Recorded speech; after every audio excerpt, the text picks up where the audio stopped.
Alrighty. I have done testing, but I'm just ready to go. Cool.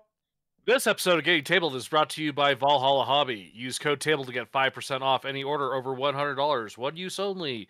Thank you to our Patreons. Please consider supporting us for $2 a month. Brought to you by some guys on the internet. This is Getting Tabled. With your hosts Jason the Bruce, You guy! George the Yang, I hope you're all entertained by my inaptitude. Jason aka Major Socks. We've been doing this and talking about various stuff. One of the stuff. Now sit back, relax, and get tabled.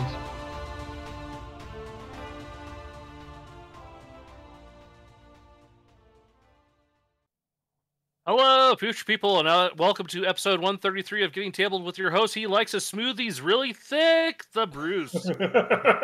I knew that was going to be what you said. The moment that it came out of my mouth, I knew that's what you were going to do. Hello, folks. Welcome to another episode. Whole crew is back with us again, including the man with the empty house. Yeah. I will let him be an airman. He probably deserves to be a civilian, but that's okay. Civvy Socks is here. Hello, Major. I'm doing well. Thanks again. I'm once again demoted to civilian. Well, I instantly said Major again, though. I know that. So You should how be can it majorly impressed. I am. So how can it be the entire crew when, Socks is like, 90% incomplete? I mean, It's look close at him. enough. He's got nothing. I have absolutely nothing, and I will have nothing for 1, 2, 3, 7 weeks, 8 weeks. Ladies and maybe? gentlemen, he can count above 5. I know. I would like to point out that we have him on for him and not the table that's in the background. Or not Or in the background shelves. at the moment. Although I have something to show off. I'll have to get it out of my closet. Well Because done. my birthday is this weekend, and there was a new Lego set that came out that will go on my shelf when I get my shelves up in the next house. Nice. I was about to make the comment, good thing Don't Ask, Don't Tell got repealed if you're getting Oh, thanks, George. All right, George, go freeze in Wyoming. You joke about that. It's 54 degrees right now. It is brisk. It's been rather chilly here, Anyways. Yeah. Yeah, but it's like winter for you, so it's like supposed to be, so. Newly received or noteworthy information, especially about recent or important events. We got some news. Snarly Yes. Badger Studios. So, First of Uncle all, Adam, that is a great name. yes. Truth be told, we probably should have covered these guys long before now. This is Uncle Adam and Vince Ventrelli, two death knells of the YouTube space that we live amongst, rather. Death Wizards, and that's DETH, just because, I guess, is the new game coming out from these guys. These guys have actually been doing a few games over the last few years. They get themselves published through, I'm trying to think what the name of the publishing house is. It's the same one that does, it's the RPG one anyway. Wargame Vault, it's right there on the page, Jason. And I've actually bought a couple of their games in the past. I've got Majestic 13, which is kind of like an aliens invading Earth, and your secret, like X-Files type thing or Men in Black type thing is fighting against them and whatever. So, this one, however, you're playing the bad guys. So you're playing a necromancer trying to rise up his necrotic horde to take out all of these filthy, disgusting heroes getting in your way. I really love the idea of this one, honestly. Kind of a cool twist on the RPG style that you normally play. Yeah. It feels very much like... I'm forgetting the name. Why am I forgetting the name of everything today? George, because Socks won't be able to help me on this one. What was the equivalent of that in the old world, there was like the little skirmish game that everybody loves and everybody complains never came back.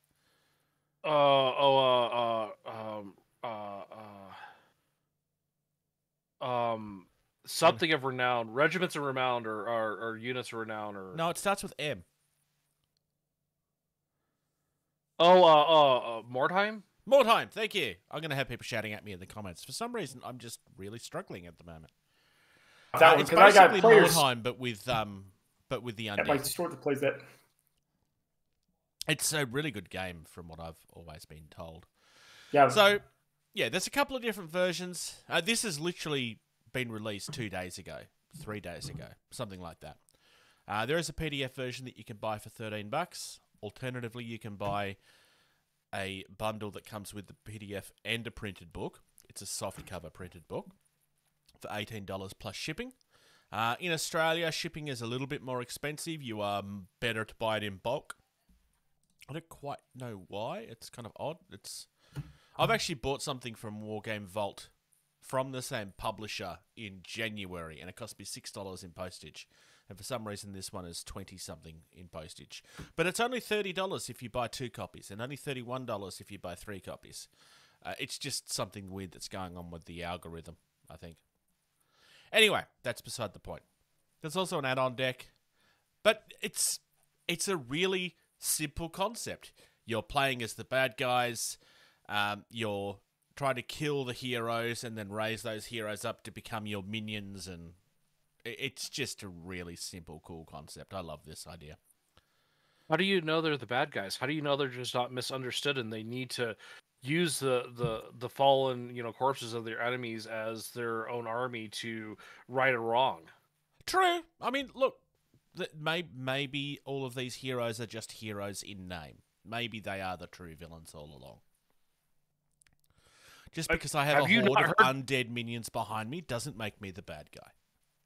Well, I mean, have you not heard how uppity paladins are? I mean, true. They're pretty narcissistic, jerkwads. It is true. At the top of the page, if you guys click on game, or just scroll over games, you'll also see everything else that they've done. So they've done Majestic 13, which is the one that I mentioned a minute ago. That's the one that I own.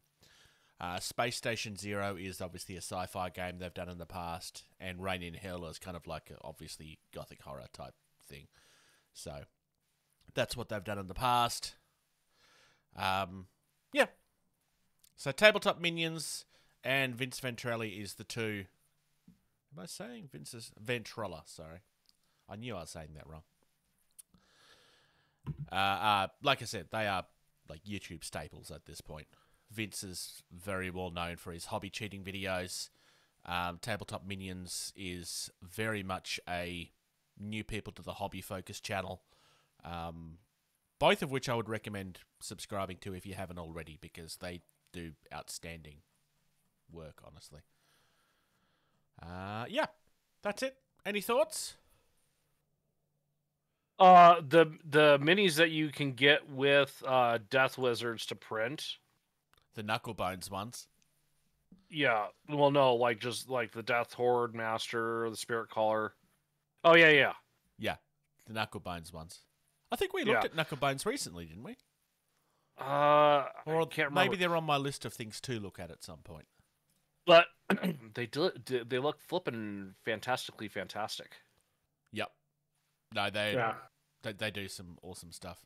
No, I think this is stuff that I've got on the list to look at some point. But at $20 for the whole lot, that's a pretty decent deal, really. Yeah. Call it $40 to get the add-on deck too. So. Oh yes, I was talking about the minis, but yes, no, I agree. Oh. Me and Eugene are already talking about buying copies of this. I probably will get the add-on deck as well. You don't need the deck. It's not something you have to have. It's just a nice to have, because it's helpful things, so you don't have to look things up in the rulebook all the time. So yeah, I like that. As I said, moving on. Black Site Studios. Yep, I want to have a look at a couple of things. Yes? Yeah, this is really cool. This is something that, at first glance, sounds really boring. But I think this is something that's really important. So they've done a whole series of releases over the last couple of weeks of storage options for your games. George, have you put your initial set together for Don't Look Back? I have put together. It is they're not on their bases, and they're tucked back on their box on my shelf. The thing that I really like doing with mine is I got foam cut so that everything could actually stay inside the actual VHS cases. Yep. The issue with that is that the killer bases are larger and don't fit inside an actual VHS case. My solution to that is I went out and I actually got a double VHS case, and I intended to cut the middle out of it. I don't need to do this anymore because they've done it for me. So they've created a double VHS that fits on the shelf and will look the way it's supposed to with storage options. I'm going to mention this again because I don't know if you remember this, but my killer has Mel's head on it. Oh, that's right. So it's a really nice solution. They're doing the same sort of option that... what's the 3D printable case that you bought, George? Organizer. It's the same sort of storage option that they've done, but a smaller version of it, obviously. And it works really well, and it looks like it belongs in the set because it just looks like a VHS case. Well, and that's the cool thing about Blacksite Studios is like all their expansions are VHS cassettes because that's what these B horror movies are. They're just straight to VHS releases. And so to have a VHS cassette to hold the minis, it's the simplest, best mini case for this game. Yeah, and it's very thematic, especially with Don't Look Back. Luna, they have a couple of options for Luna. This is the stackable version. And this is more like it's just a box that I would argue could double as terrain very easily. For sure. And it's kind of a similar idea. You slot your bases into the bottom there. Everything kind of fits. But this one has... So you want to print this on an FDM printer. You don't want to print this on a resin one. And I would argue that for all of these. But you can actually use them to actually stack all together. So if you buy lots and lots and lots and lots and lots of things, you can just keep on growing the collection. There's two versions of this. There's the full size and there's a smaller size as well, depending on what you're wanting to put inside of them.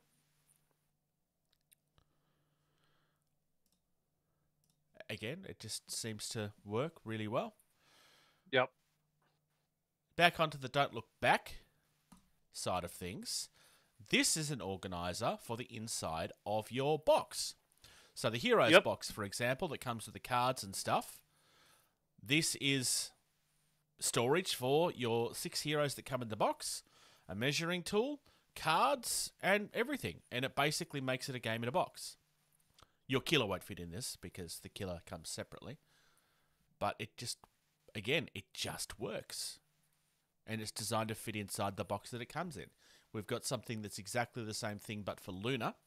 So it holds all of your tokens, all of the miniatures, and it basically makes it a game in a box. I like the fact that on this one they actually show you how everything looks inside the box. How everything goes, yeah. Yeah. It doesn't really do that. So to throw out the whole, add-ons for board games and stuff for storage and whatnot, it's a huge industry. It's a huge, part of the market for this. And for Blacksite Studios to recognize, like, hey, we should just do this. Yep. This and it looks like do it well. And make it so that this you don't have to get it from them. I could be wrong on that, but I'm pretty sure it's Connor that did the initial 2 at least anyway. Because they just had this idea of why don't we just, and he just kind of did it in like a week and then released it. And he's done a really good job. I think this is the sort of thing that companies should be doing more of. Like there is, like you said, there's companies out there that do this sort of thing as a business, and it's the only thing they do. Mm-hmm. I genuinely think that there's room for most companies to do stuff like this. None of this is none of this is rocket science. All you need to do is make sure that you have your measurements right, and to allow room for like expansion and shrinkage on certain types of prints. I think this is really good. There is other releases that they've had that I could talk about. I just thought this was the interesting one. Like there's miniatures and stuff that there's been having come out recently. There's an expansion that's coming out for Violent Dark. There is lots and lots of things. Lots of things. So let's move on. Cromlech, Bits of War. Some bases. I continue to be confused as to why they don't have this through a Cromlech, and it's always Bits of War. But anyway, terrain bases. Like this is a really, really simple, really simple story. These are terrain tiles that have been designed for your terrain. They've got several different types. I'm just going to click on concrete slabs just as an example, because they're all kind of the same thing. It's just different themes. Mm-hmm. So they come in sets of 10 for £10. So that's around 19, 20 Australian dollars, probably around 15 American, I would guess. It's listed at €10 for me, so I think that right now that's pretty close to just straight across, I think. Okay, well, even better for you then. 1085. Oh yeah, wow! So, yeah, I switched it over to the US dollar, and it's 1085 for 10. That probably means that it's less for me as well. Oh, I can even select it. 1626. Oh, look at that. So, like I said, this is downright really affordable for you. Yeah. So you're looking at 5 by 3.5 inch size. So obviously it's only going to fit certain types of terrain on it. But you can always like put them side by side if you've got something larger. If you're wanting an easy, simple solution to put underneath your terrain without having to sculpt something, it's a very affordable option. I mean, obviously you'll have to paint them. I like the fact that they have actually given you examples of what they could look like. Mm-hmm.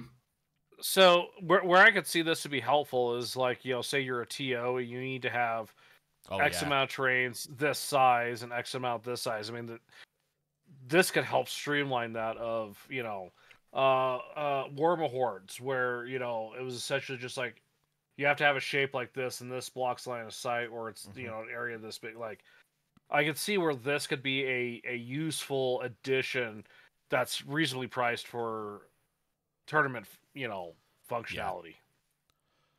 Yeah. I'd like to see them expand this over time. Like, I'd love to see one that's kind of more like asphalt or like solid concrete rather than these construction concrete things, which is clearly designed for ruins and stuff.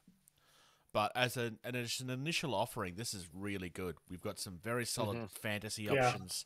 We've got some solid sci-fi options and some stuff that can kind of go in between, depending on the on what the aesthetic is. Because I mean, the cathedral could work across everything, as could the town streets in certain scenarios, because it's very cobblestoney type look. Well, not cobblestoney, but it's all. It's very much a fantasy vibe, but you could get away with that in a sci-fi setting as well. Not really real world, though.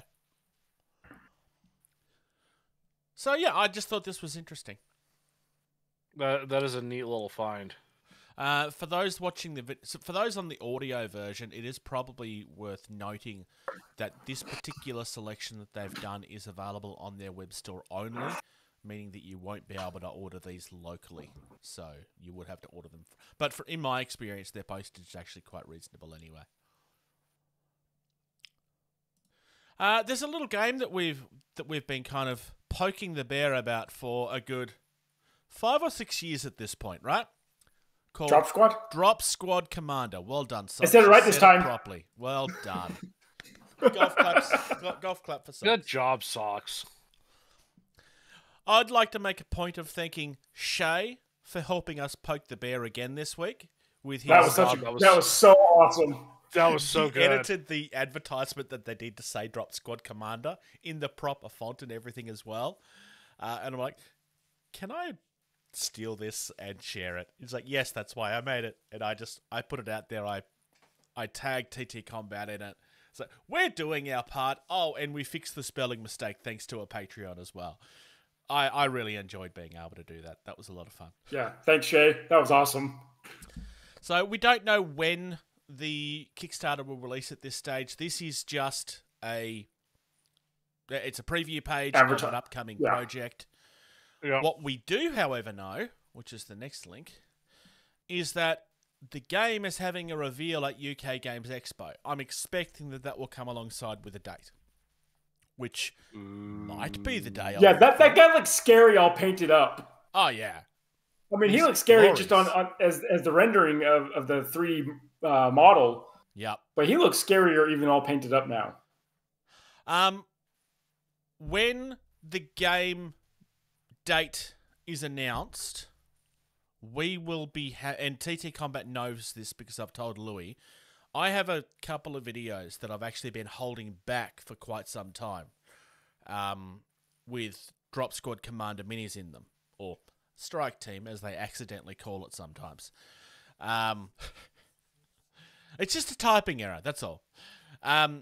Those videos I have been holding back deliberately so that I can share them once the campaign goes live, so that we can kind of, leverage off it and also help promote the game at the same time. So, both of the miniatures that I have are Scourge ones.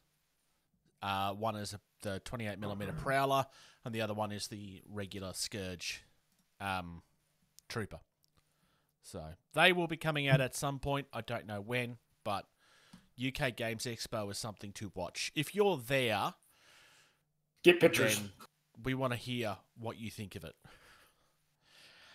Louis has already promised that they will be doing lots of pictures. As much as I'm looking forward to seeing what the Shaltari look like for DropSquad, I am really interested to see what this new faction is going to look like, and see how they transfer, hopefully across into the other drop realms of the games. Yeah. I'd be surprised if they don't eventually. I mean, we've already seen some of it in Drop Fleet. And I think there's something in Zone 2 from memory. But I would also like to see them as a full force of their own. So yeah. DropSquad Commander. Follow the campaign that accidentally says StrikeTeam Commander on it. I'm kind of hoping, because we have been teasing them about this ever since they announced the name, and we said at the time, we are going to continue to call it this regardless of what they say. And we had vindication because Louis agrees with us. But I'm kind of hoping that they poke the bear back at us and tease us in the campaign notes there somewhere with a mention about DropSquad, or about how it's never going to be, like, just a tease about it somewhere. I just think that would be fun. And after all the teasing that we've done, they probably deserve to have one of their own, right? Yes. They totally deserve to just, have a go at us for sure. They may not, but it would be fun. All right. Also from TT Combat, we got some newish terrain that's releasing this week. I quite like this wooden pier. It's very simple, but it's simple in a good way. The wooden fish market is interesting as well. Like, these are something that could kind of work almost any, like whether it's a fantasy or a real world setting, it would work really nicely. They look really easy to build too. It would almost work in Bushido too. Almost. True. All you'd need to do is change the style of the roof a little bit. It wouldn't be that hard. You wouldn't even need to do that really, but there's just something slightly off about it for Bushido, but yeah. My favorite one is Map 4 Slums of Nowhere. Second Slums row. of Nowhere. Yep. Yeah. The little container buildings. Yeah, I can't argue with you on that. That's actually really good for a sci-fi setting. Or today, the barricades kind of, there's a mixture of like real world barricades and sci-fi looking barricades. Yeah. I don't mean that as a negative. I just pointing it out. It kind of feels like this has been done to kind of fit almost anything. Oh, hey, and look, more Wild West terrain. Yep. There's a nice fairground there as well. Or that the fairground is just a bundle of stuff they already have. In fact, a lot of these bundles, the maps are not so much new terrain, but bundles that you can buy to make it easier to put a whole table together at once. It's like map in New York, for example, is just straight up ready for Marvel Crisis Protocol. Yeah. The construction site would be a perfect addition to Entropy City. It's just a part of the city that never got finished. I still love the pagoda, although we talked about that last time. Yeah. Yeah, for sure. The galleons are nice. The sunken versions will make nice terrain for Carnivale. Carnivale. Yeah. And I don't know. I know it's a boring answer, but I really like the piers in the boatyard. I like, the boatyard with its little skeleton canoe there. Like that's just it's a nice being little built touch. still.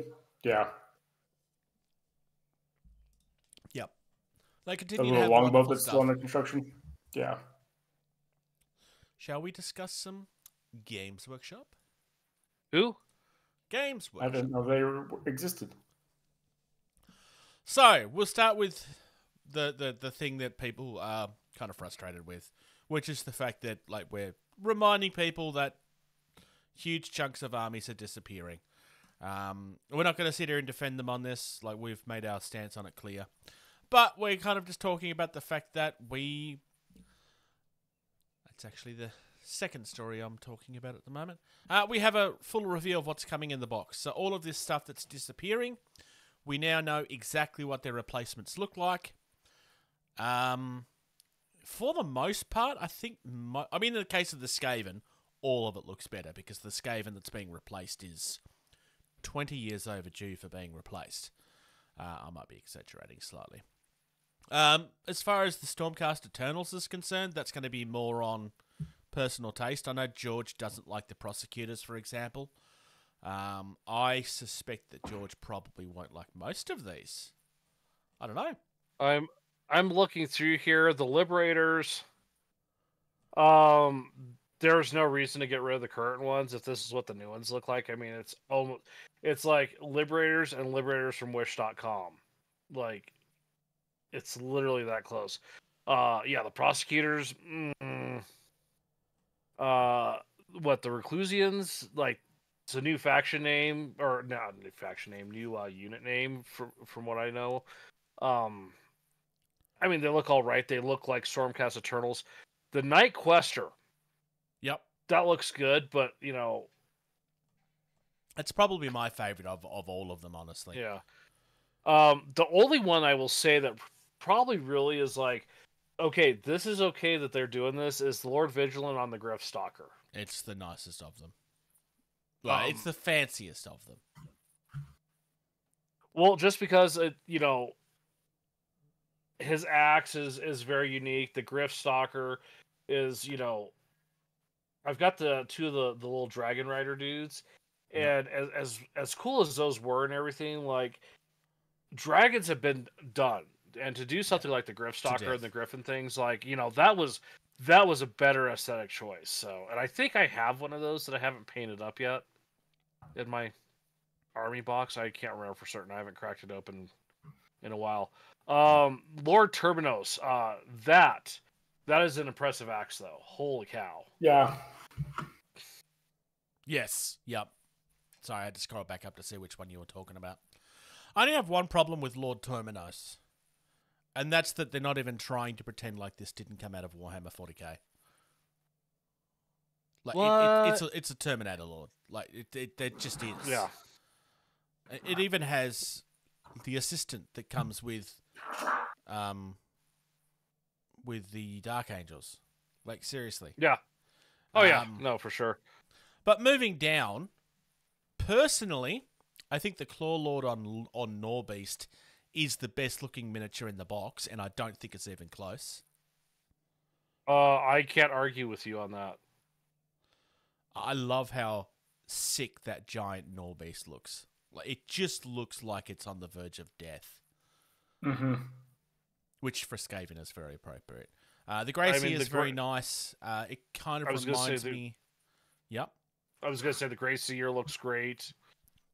He reminds me of Thanquil quite a lot. It's kind of a very similar pose to Thanquil. He's the most famous of the Grey Seers, so of course they're going to like capitalize on that. I mean, the Warlock Engineer is kind of I don't know. It's we spoke about the Warlock Engineer before. Like it looks appropriate for Skaven. The more I see it, the more boring I think it is, but that's just me personally. But also, it's not really supposed to be that fancy. It's just an engineer, right? The Rattling Warp Blaster I quite like. This is something that's new-ish.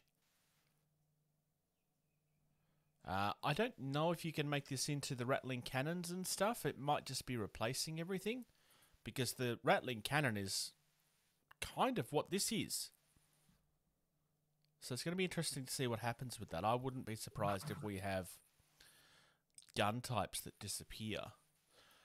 The Rat Ogres look exactly the way that they should. They look like Storm Fiends without their armor, which is exactly what they should look like. I really, really like what they're doing with the Rat Ogres. The Rat Ogres are long overdue. Like, long overdue. I still think it's disgusting that we never got the Rat Ogres from the Isle of Blood set. They never got released outside of that box set, which is why we still had the ape-looking things up until recently. And then the Warplock Jazales rather, are probably what most people have wanted the most, because the fail-cast ones were horrible. And if you disagree with me on that, I'm sorry, but you're wrong. They were horrible. And Clan Rats just look like Clan Rats. Clan Rats, of all of them, are probably the only one that didn't need to be replaced as much as everything else. But these are a massive improvement to the ones that we have at the moment. So, yeah. It looks like an impressive box. The downside is that this box is going to be very expensive. It's about $460 here in Australia. Good Lord. Oh, yeah, it's going to be ridiculous. I do there's somewhere in the video they do actually say what the prices are in each region. So you could find your local prices if you really wanted to. But I will not be buying this. I will buy things at a later date. I don't need more Skaven at this stage, and I don't play competitively. So the fact that I technically can't use things from what I own doesn't really worry me. They've been sitting on a shelf for long enough at this stage, unused. I'm not replacing them immediately. Not when I've got other, like, Entropy City takes priority. My crew take priority. I just don't need more at this stage. Yeah. I will be buying some of this stuff 100%, but I'm not buying a box half full of Stormcast when I don't want to own Stormcast, so I could split it, but yeah. You don't want Stormcast? Not personally. Oh, okay. I don't hate Stormcast. It's just not what I want. No, it's still very bitter, I guess, a bitter taste of. I mean, especially after seeing these. I don't disagree with you. The fact that they're doing this is disgusting. It's like there's two minis maybe that are worth the change, and the rest it's like it's not. Like what? All they've what done is is make the them point? fancier looking versions of what they already were. Mm-hmm. Going back to what was supposed to be the first story, is I think probably the least surprising reveal from last weekend, which is that we're getting Combat Patrol, but for Age of Sigmar in Spearhead. I watched the video on this, and I think the only thing that I will say from this is that I kind of feel like there's more variety. I think there's going to be more depth in this, just from the way they were talking about it. Now, that could be just... They could be over-talking it, which Games Workshop are known to do. But it didn't sound quite as... I mean, it's still, this is the box you have, this is the box that you use, which is what Combat Patrol does as well.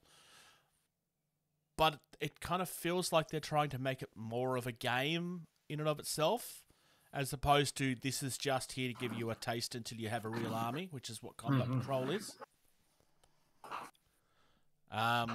So I'm kind of hoping that my impression of that is true. It may not be, but I'm hoping that it is. Also, I like the terrain pieces. They are quite nice. And we have a wacky stick. Of course, you gotta have a wacky stick. Yep. It's a wacky stick with decorations, but it's a wacky stick. Got some cards. Fire and Jade is the Spearhead book. This is all coming in the box set, by the way. And which, we've got boards for playing on. Sorry, Judge? Now, I was going to say, now going back to, like, you know, the cost of the box, and then, like, oh, this is also going to be part of the box, like... It does add value. It is kind of justifying that price a little more, but it also goes back to... Bruce, do you want Stormcast Eternals? Not really. So, what? Don't throw more stuff in the box that maybe people don't want. I mean... Yeah, like... I think... all I can do is say, like, what I'm interested in, what I'm not. But I am going to recognise that Games Workshop's business model is getting new players in. It's the only thing they care about. Yeah. Care is probably not a fair way to say this. But generally speaking, none of these box sets are actually designed with us in mind. It's only designed for the new players. So, for example, this box set existing is just reminding you of the fact of what they've just done to you recently. A new player doesn't care about that because it hasn't affected them. And for most people, this is... It's a game in a box. Quite literally. Yep. It's a game in a box. Yep. And that's what a lot of people will probably buy this for. Yes, there will be people that will buy this to get into Age of Sigmar fully, and that's what they're hoping for. Excuse me. But it's a game in a box otherwise. Games Workshop business model, they describe it as like a trumpet. And they're only ever interested in the start of the trumpet where the new players first get in. Once you start getting further in and you become... addicted. Well, not so much addicted, but like once you're more into the hobby and you're making decisions of your own of like, well, I want to play competitively, then, well, at this stage you're already in. They don't need to buy you in at that stage. That's like you in too far. Yeah.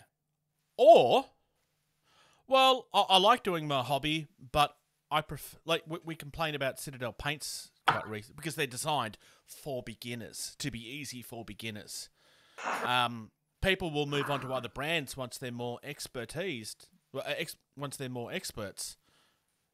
And they've already been lost at that point. They don't care about those players anymore because they've moved on to other things. They make most of their business from women, generally speaking, in their 30s, is where most of their customer base is.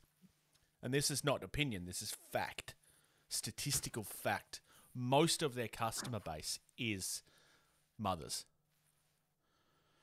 Which sounds problematic, but it's a fact of life that is, generally speaking, who does a lot of the shopping in family life. Yeah. Not always, and I'm not sitting here saying that's not what I'm saying. And I want to make that very clear. Don't take this out of context. I'm just quoting statistics. Bruce, it's the internet. Everything you say will be taken out of context if it will make the trolls happy. Yes, and now I've given context for what I've said, and therefore I have a defense. It's going to be... This is a box set that's going to sell, and it will. And it should. Like, it's a nice box set. It's just not a box set for me.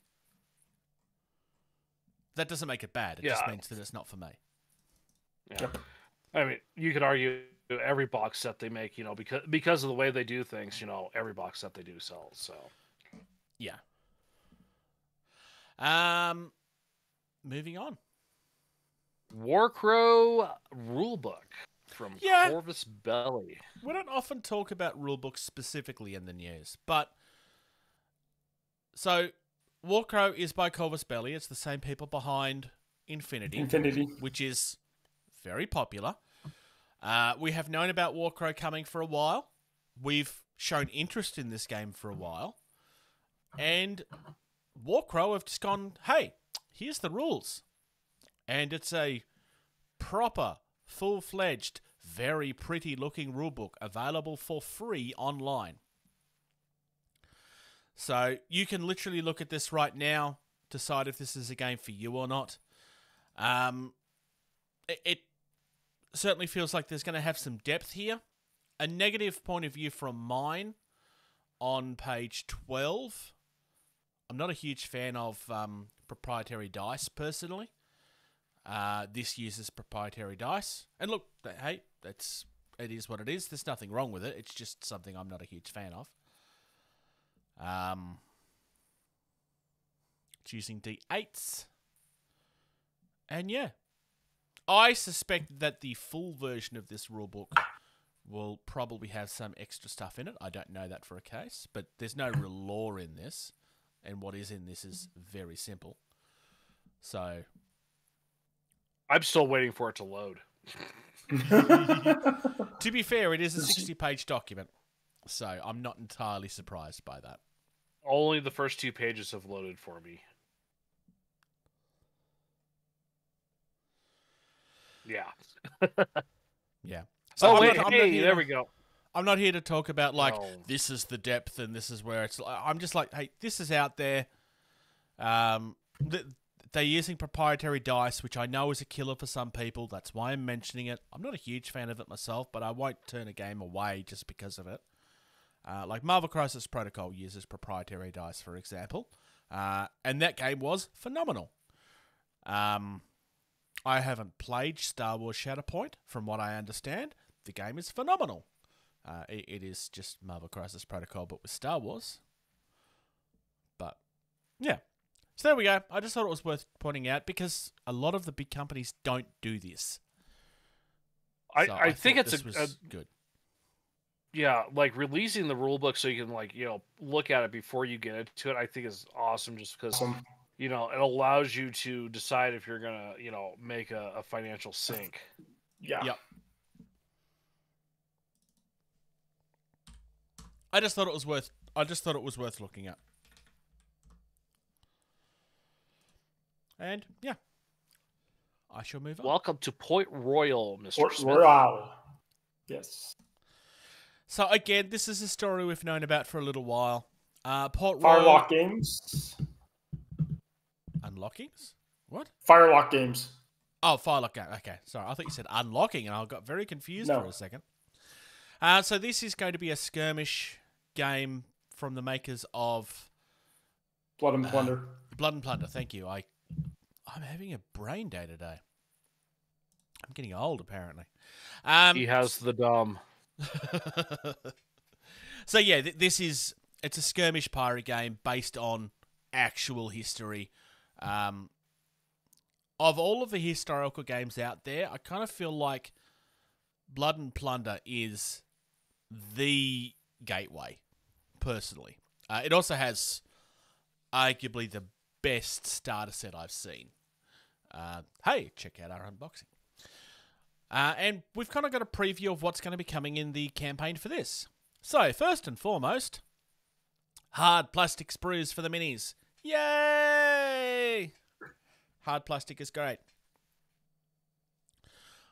We got nice, simple punchboard terrain, which is nice. It actually does come with a terrain mat, which is nice. I assume that'll be paper. Mm-hmm. I assume. We got nice, fancy-looking rulers and tokens. D10 dice.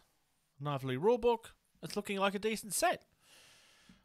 We don't know the date of the Kickstarter. It is... Oh, sorry. No, it's next month. The Kickstarter is next month. There's a little thingy here that you can subscribe to if you want to get updates on it, which is probably worth doing if you're interested in the game. They've got a couple of demo videos from people that's actually looked at it already. From Questwise, Battlegrounds Game Center, and SitRep. And all I want to see for this game is one of those third-party miniature makers do a set of figures for this based off of the Pirates of the Caribbean characters. I'd be surprised if you couldn't find that already, honestly. That's fair. Everything else has been done. It's Port Royal. I mean, come on. That's Yeah. like one of the best lines. Yeah. Like, welcome to Port Royal, Mr. Smith. Great line. Yep. Oh, but It's you just have something heard of that me. makes a lot of sense. This looks really cool. Like, and you're right. It is that gateway. It's kind of that gateway drug into the historical gaming because, look at Napoleonic, World War II, all that stuff. Like, I mean, that is very rooted and defined in history. This is also rooted and defined in history, but it's so, what's the word? So you say that, but a lot of what we know from history about pirates is fictional too. These guys do concentrate on what is fact and not fiction. But what what's the word I'm trying to look for? There's enough of mystery and fantasy, even with the history itself, that makes it like it's not just historical. Like there's some really It's historical fantasy. Mythos. Like, the reputation. There's a mythos behind it. Yeah. And it's like pirates is an easier sell than we're going to play World War One. Not that I'm saying that World War games are not fun. They are. That's why they're popular. But generally speaking, they only tend to attract a certain crowd. Pirates, anybody can kind of get into it. Because even if it is historical, it doesn't really matter, because it doesn't have to be. I mean, I could say that my leader is Hook if I really want to, and in my head, this could be the pirates from Peter Pan. Like, there's nothing that says that I can't do that. I could also have Blackbeard. I have the Blackbeard Mini. It's in the garage. I'll play a World War One historical game as long as I can play as Archduke Ferdinand the second. Sure. I'm not saying that I Bruce, wouldn't really? play a World War game. Pirates are an easier buy-in, is all I'm saying. Do you not know the significance of that name, Bruce? Nope. He was the guy that was assassinated that literally started World War One. His assassination started the war. Right, yes. Okay. Yep. I did know that. That looks... I was going to say, that looks really cool. If I were to do a fantasy, or not fantasy, a historical game, it would probably be that, yeah. It's hard to argue. All right, moving on. CMON. It's a new month, therefore it's a new crowdfunding for CMON. This is a new game though, so I am just being. So I know this just launched, but I could have swore maybe it's just previews I was seeing, but I could have swore this campaign already ran. Hard to say. I mean, it may have been running for a little while, perhaps. It did reach its goal in 2 hours and 7... No, it hasn't been going that long. Still got 13 days left at the time. No, I remember seeing this 3 months ago is what I was thinking. They could have been previewing it, perhaps? Yeah, that's probably what it is. So... Here's my take on this. Not really following the that flop of that they bought from Mythic. This kind of feels like that Anastyr almost. I never looked at Anastyr very closely. I remember the miniatures looking nice, but that's really the only memory I have of it. Because I was kind of like, when Anastyr was being advertised, I was already off at that point. I was already like, no, I'm not looking at their stuff anymore. Yeah. This kind of gives very strong cyberpunk vibes. Almost Mad Maxy vibes as well. Yeah. Like Mad Max, Dread, cyberpunk. It kind of feels like with the Stargate. Yes. I don't know what the significance of that gate is, but it does have what looks like a Stargate. So it's a tactical asymmetric war game. So it's small amount against many. And it's played on a hex grid. So of all of the games that they've done, at least at first glance, this looks to be the least Zombicide ripoff. Because most of Simon's games are reskins of stuff that they've done, right? I'm not saying anything out of place there. It is, and there's nothing wrong with that either, just for the record. But this doesn't seem to fit that mold at all, which is a nice, refreshing change. Yeah. This looks really pretty. I love the art style. The miniatures are phenomenal. They're using a tarot deck, which I find interesting. I think this could be good. Honestly. It's quite affordable.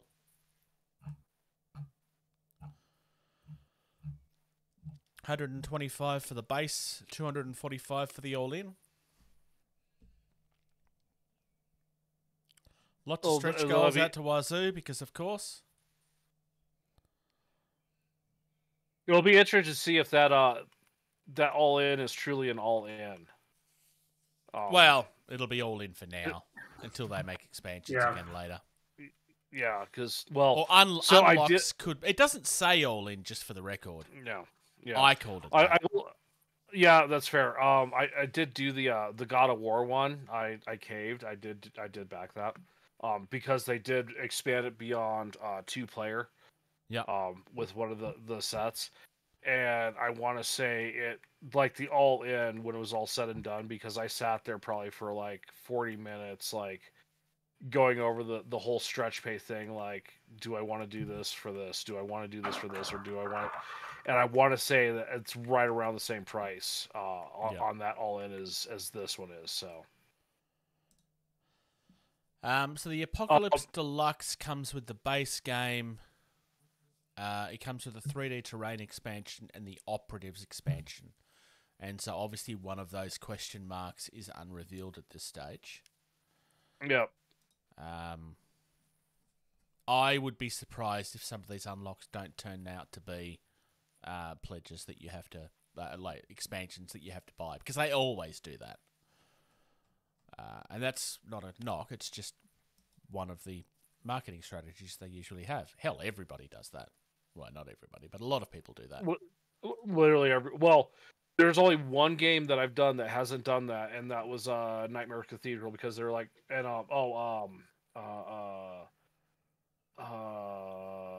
Darwin's Adventures or Darwin's Travels or whatever. Like, they were like, this is the game. Extra money, you get better tokens. Like, that was it. Yeah, on those. And I respect that, because it means that they know what they're trying to do, and that they don't want to draw things out by taking longer. Which there's no right or wrong answer with that, but it does tend to. And I'll say this too: it can open up risk, is what it can do. Well, and I'll say this too, and I think you can agree with this, and I'll throw out a very specific game that you and I both have, the He-Man game. Yep. Right. If you go and just buy that core He-Man game, you have a very good game in a box, right? Yeah. But then if you followed the campaign and you did the all-in and got everything, and everything shows up all at once, it's a little overwhelming. Oh, I'm still overwhelmed by it. 100%. I don't disagree with you at all. But each of those games also extends the life of it as well. Sorry, each of the expansions, rather. That's true. Because all you got to do is change out some minis, and it feels like a different game. Well, no, that's not entirely true, but yeah. Anyway, I thought this was interesting. The next story we have was actually shared with us by, was it Shay or JP? It was shared with us by somebody. I don't remember. And this is some dungeon terrain. So this is The Lost City of the Dwarves by Dragonlock. So this is I think it was JP. I have a feeling you're right as well. So If it was 28mm Uche, I 3D apologize. printable fantasy terrain. It looks very pretty. Like, let's just be clear. This looks very pretty. This is Dragonlock terrain. So for those that are unaware, there's a couple of different versions of terrain that will click together. There are others that will do it magnetically. And not all of them are cross-compatible. You can usually find accessories that'll make one compatible with another, and they're usually free. But if you have one style, like printable scenery, for example, isn't by default compatible with the Dragonlock, because the clips are different. But you can get, like I said, you can get things that will help convert them. To market. Yeah. I think my instant favorite is the crane, even though that is using a real chain by the look of it. There's stuff that they've designed to be printed in a see-through material so that you can then paint around it so that you've got a glow behind it, which I think is really cool. The base pledge is phenomenal. Like, seriously? There's lots and lots of options there. Lots of stretch goals. This just feels like a campaign that makes a lot of sense. So the base Dwarven Warrior is $19. The Dwarven King, which is everything, is $49. So the King also comes with the caverns, as well as all of the unlocked stretch goals, as opposed to the original that just comes with the City of Dwarves. It feels like it's a very good value for money. $30 more for all that? Yeah, I agree. The benefit of these sort of things, obviously you need to have a 3D printer, but the benefit of all of these sort of things is that you can just keep on printing this stuff endlessly and make pretty much anything you want with it. It can be as large or as small as you want it to be. If you're somebody that's running the DM, like running the game as the GM or the DM, these sorts of things just make sense. Can you sculpt these sort of things yourself? Yes, most people couldn't do this level of detail, but you could certainly do this yourself. There's certainly videos out there to show you how to do not equivalents, but similar type of ideas, but it's usually more 2D rather than 3D like this. Yeah, great value for money. JP shared it kind of like, hey, this looks cool. And my instant response is, yes, and I'm adding it to the run sheet. Yeah. Yeah, this looks nice. Because I have some of the Warlord game, Warlock Village sets. And I really like them when I'm running stuff like this. And having a full Dwarven underground city would be awesome to have as well. Yeah. Those type of scenarios. It's hard to disagree with you. It's hard to disagree. Otherwise, I think that's it. I have one piece of news. It's about a month old. It came across my feed, but I didn't put it in the run sheet, but just to announce it for those that haven't seen it, Warlord Games has announced a 3rd edition for Bolt Action that will be coming out in September. So going back to what we were kind of discussing about with the Stormcloaks and not being able to use any of the miniatures, I read through the article, and Bolt Action miniatures, you're going to be able to use all of your models still, and they even talked about some of the composition changes of the unit structure is going to change a little bit, and so even models that you don't have, you may want to think about picking up because points and functionalities of your units that you have already will change a little bit here and there, and then also the composition of your army will change. So for those of you that play Bolt Action, look forward to that in September timeframe. So yeah. Look, it's the better way to do business. Again, I understand why certain companies decide to do things other ways. And there are some people who finding out that the composition of units is going to change will annoy them just as much. It's not really the same argument, though. It is a fairer way to do business. And look, companies have to be able to make money. If you want these games to exist, they have to be able to make money from them. Otherwise, the company falls over and your game is dead. So, you do need to make changes to be able to continue making money. There's only so many rule books that you will sell. Yeah. But doing that is far more fair than saying, oh, you're not allowed to use your old minis, you have to buy new ones now. Though, to be fair, a company the size of Warlord would never get away with that decision anyway. Like, they don't have the player base for it. No. The problem with the industry is that Games Workshop have 75% market share. That's the problem. And that's why they got away with it. Because, well, what are you going to do? Play something else? They already know that you won't. I mean, there are people that do, but for every one person that leaves, there's 3 people that join. So one of the 3 of us has not touched a GW product except for one. Yeah, in terms of models. You're a liar. In terms of models. You are a liar. You have touched. In terms of models. Socks is a liar. I only have one. He never had, but he has, and that's because we forced him to buy it. It's true. I probably wouldn't have it. Even though I did like the look of that model when we decided which one to go with, I probably wouldn't have bought it if we hadn't voted for it. So. Indie. Definition. Independent. Type. Slang word. Jargon. Blackout is a game that has been getting quite some attention lately, honestly. I'm just going to start, this is a sci-fi game, ultra tactical tabletop war game. You got free rules that you can download. There's obviously miniatures that you can buy. This is a small indie company. They've got a 2-player starter set it's $184. It's not cheap, but this comes with quite a lot, honestly. You've got 2 full forces, so there's more than 18 models in the box set. Hard plastic unit cards and force documents. You got a rule book, obviously, because you need a rule book.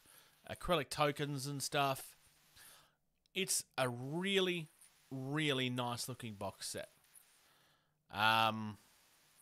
Really unique looking style too. I really like this. It kind of gives me, I don't know, I want to say it's XCOM vibes maybe. I don't know. It reminds me of something. I'm just not 100% sure what it is. Something that George might be interested in is the fact that this is, both of you actually for that matter, this is actually owned and operated by a US veteran. Nice. And everything is actually made in the USA as well, so which is not entirely common in this industry. There's also a terrain set there that's, again, quite expensive. Yeah, looks very much like Infinity Terrain. Yep. It feels very expensive, that terrain set, personally. But it's a full 3x3 table, so that's why. If you was to just look at the price, you'd be going basically what I just said. But it's a full 3x3 board, so it's actually quite a lot of terrain is what it is. So that's you. And I kind of like that for the fact that, I like, okay, the drop universe is on that 4x4, which, that's a little big. But when you start getting this game and Bushido, where it's fitting into that small, tabletop foot space. I don't know if you watched that video of Primal that we just launched up 3 days ago. I don't know how much if you watched of that, Bruce. But the play area on it is this big with some dashboards. Yep. Some of these board games, it takes up an entire 4 foot by 6 foot table, and then you have some of these games where it's you could play on a coffee table. I'm really loving the coffee table sized skirmish stuff specifically. I mean, yeah, I love seeing more of that because, that's one that restricts how much you actually need to play the game, which makes it less cost prohibitive. 2, because it does take up so little space, it also makes it less prohibitive for those who don't have space or room for that. It's one of the reasons let's be honest. why with Entropy City, my original goal is that I wanted it to be 3x3 at the most. But I quickly realised like mine had to be larger because of how it played. But I was trying to go as small as I could because I prefer that personally. But I think what you were trying to get at, George, is that a lot of gamers out there don't have the luxury of that is true as having well. space like I do, where I can have. Yeah, well, I'm saying most gamers out there, I would say, they're not all of us have that luxury of having a full game room in your house, or that you can set aside and have your buddies come over and play a game. And so they usually have their kitchen table, their coffee table, whatever they have. And so these smaller games like this are exactly what tailors towards those needs. Yeah, for gamers still wanting to have a game in their house. For sure, yeah. So, the other thing I like about this, and you may want to click on the thing at the top that says the game. The game plays in about 30 to 45 minutes, so it's a quick game as well. I mean, your first game would obviously be longer because that's the way that it goes. You gotta figure it out. Yeah. Also, the rulebook is like this big, which I find insanely cute. So they say I think that that's another nice appeal too. Of it doesn't take you 5 or 6 hours. Socks. How long does it take for the game of that Twilight Imperium that you love? 12. 7 weeks. 8 hours. 6 to 8 hours. And that's once you've after that 6 to 8 hours, then the game starts. Yeah, sometimes. Yeah. Yeah. I really like the look of this. It's one of those things like they talk about. It's easy to learn, hard to master, which is, in my opinion, the best way a game can be. Like you can't say that about anything Games Workshop makes. Everything Games Workshop makes is at least medium to learn. Maybe Blood Bowl. No, Blood Bowl's complicated stuff too. I don't think Blood Bowl's pretty. Yeah, I was gonna say Blood Bowl's hard to learn, but nothing. I wouldn't say that anything that they do is easy to learn. It's too complicated to be easy to learn. I mean, I know they like to say that it's easy to learn, but that's just marketing.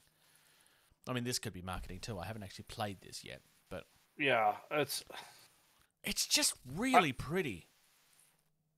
I feel like when you start getting out of the realm of the big box games, none of them are really easy anymore. At one point, at a certain point, yeah. Like just for prime example, the Scooby-Doo game that I got that I think is brilliantly simple. If you were to sit down with a family who they've only ever done Monopoly and all those, the big box store games, they'd be overwhelmed by that. So it's, I think that's a very subjective, I think that's fair approach. It appears to be like that they've kind of designed this so that everything kind of feels realistic in the way that it's gone from today's technology. If you scroll down, you start seeing like the different groups. Like you got Manticore, which is meant to be from like the Eastern Bloc nations. The Halo-Kinetic is meant to be like your more Western, but it's heavily influenced by South African. Sorry, there's United Nations as well, which is the Western one I was about to describe. And then you have Redacted, which is the stuff they haven't made yet. Yeah. Yeah. I kind of like the idea that it's just redacted. Yeah. What have they done? I mean, that's it. So seriously. Go to the store. Yep. Go to Harlow First Reaction Force. 3rd row. I love how on some of these guys' helmets they've got the Warthog teeth face that you see on the A10 Warthog. Oh yeah. Nice. Oh, that is right really on their cool. helmets. Oh, that's awesome. Also, I love the style of this armor. It's very angular. I'm going to say something here, actually. The guys with the Warthog bases, those aren't guys. Those are drones. They're drones, but I just like the fact that they have that paint scheme right there on their helmet. Oh, yeah. But I think, No, I really like that. That's brilliant.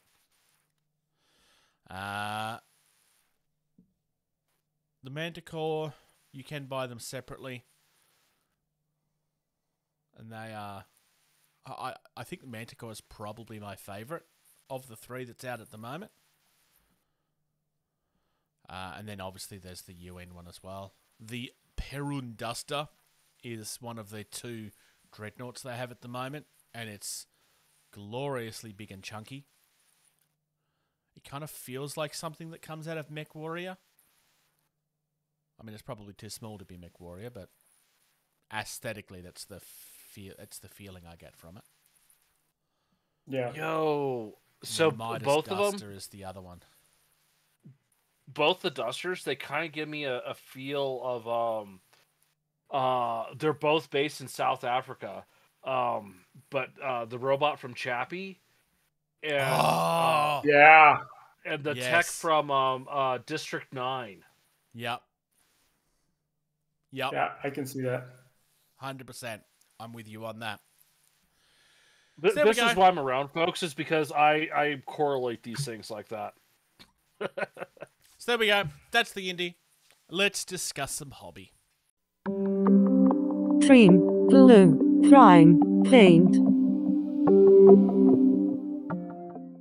Well, Socks is coming out of the closet.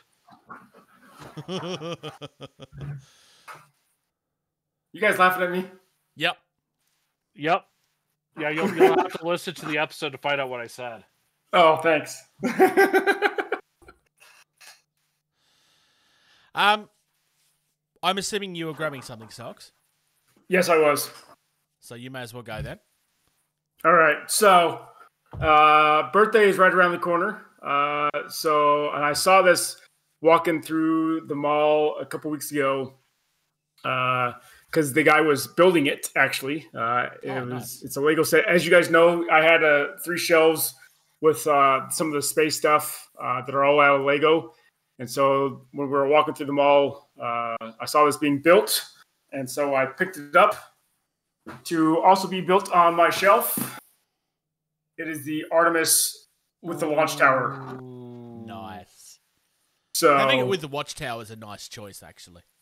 Yeah, I agree. So it's going to be smaller than my Saturn V. My Saturn V is about yayish big or so. So I'm going to have to stand it up for the launch tower. So that'll be put up.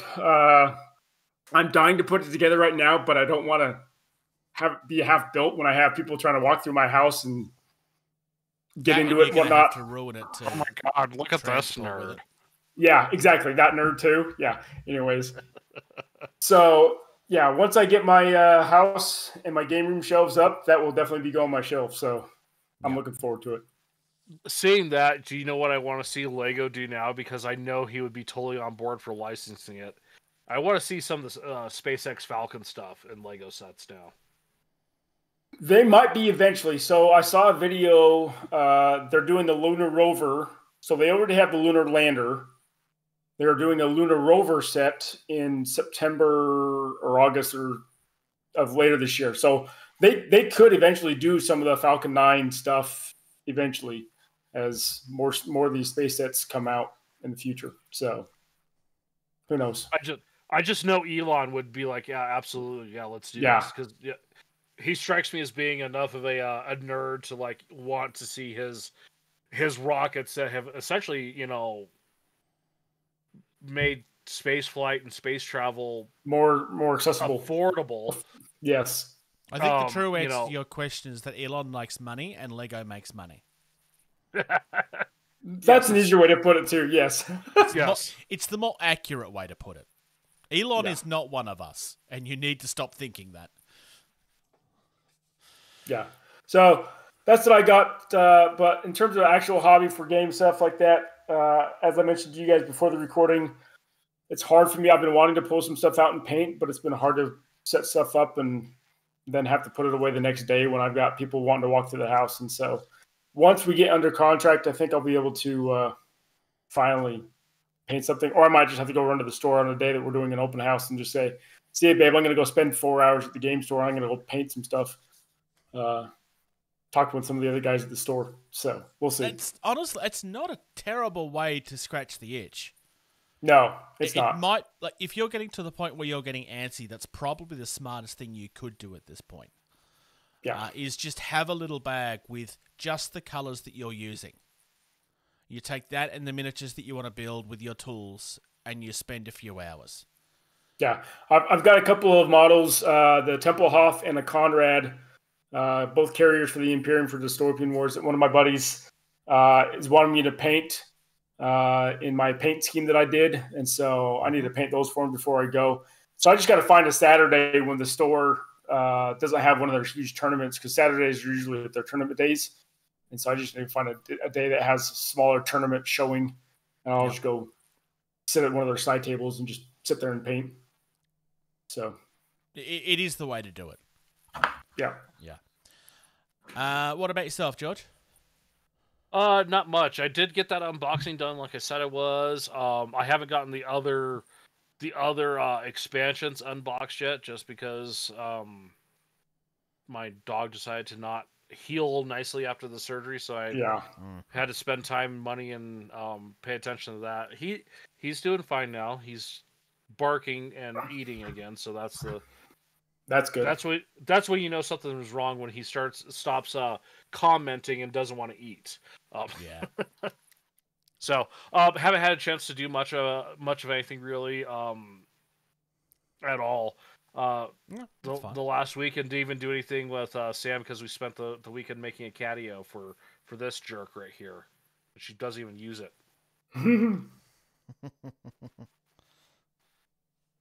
Why did you bump me? I will slash you. You got the biggest, dirtiest look from the cat just then. Oh yeah, no, she's a grumpalophagus. She doesn't like this even. This is the cat that is George's. No. That's Casey's. No, it's George's. It spends all of its time with George. It's true. George's cat. George is just in denial. What have you been up to, Bruce? I said it on purpose because I knew he'd argue with me on it. Yeah. I've actually been up to quite a bit. Yeah, you have. And you posted pictures, which pictures look nice. So I actually had to get... first things first, I had a games night on Friday night, and I played Sentinels of the Multiverse, which you guys may remember, you may not. It's one of my favourite games, and has been for a very long time. Oh, yeah, you played my favorite game. Oh, yes, and that's the other thing I played last week, which is Cthulhu Death May Die. I mentioned that you were a fan of the game when we were organising it. Everything had been painted up with speed paint really nicely. It looked really, really good. The miniatures are gorgeous, and they really lend themselves to that speed painting technique as well. Oh, yeah. Simon stuff in particular is very slapdash happy. Yeah. It's really easy to get detail into because they design it pretty much so that it's easy for everybody to paint if they want to. But also so that you don't have to paint it if you don't want to. Yeah, I'm very blown away at like a majority of the Simon stuff, like how good it looks for the mass-produced board game, quality it is. Yeah. So we played 2 games of Cthulhu Death May Die against Hasta. We lost both of them. The first time is because I blew one of us up with the when we destroyed the labs. I managed to get the exploding one and killed one of us. So we lost that instantly because the moment somebody dies, you lose. And the other one we just lost because it was much longer, but we still lost. But it was fun, and that's the main thing.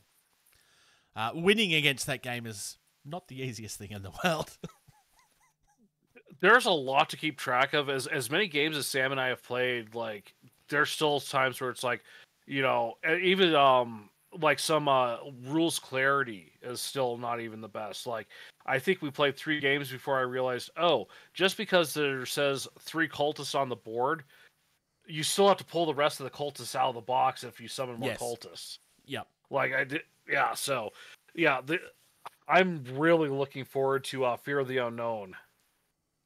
Is that a new one in the same? That's the expansion.